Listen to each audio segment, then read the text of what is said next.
This report from Sky's Alex Rossi begins with images of bodies being carried in bags, which you may find distressing.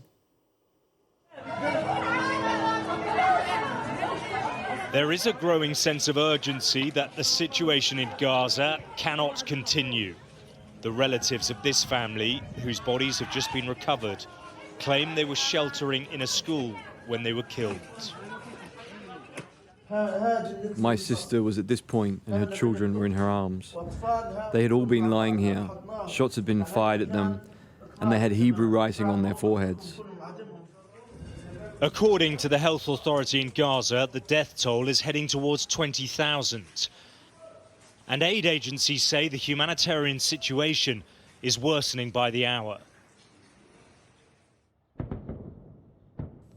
The US has stated Israel is losing global support for its military operation. And there's also been a change in tone from other key allies. Foreign Secretary David Cameron visited the kibbutzim last month and saw the carnage of October the 7th. But he's now added his voice, along with his German counterpart, calling for a sustainable ceasefire. It is becoming clear that the United States is losing patience with Israel because of the rising civilian casualties in Gaza and the vision about what happens when the fighting stops. But in defiance of the Biden administration, Prime Minister Netanyahu says he opposes calls for a revitalized Palestinian Authority to govern the Strip as an interim measure on the way towards a two-state solution.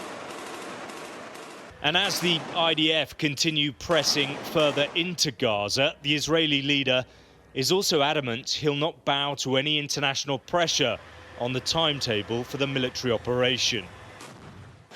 We will achieve all of our goals: elimination of Hamas, the release of all of our hostages, and a promise that Gaza will not once again become a center of terror, incitement against the state of Israel, and attacks against the state of Israel.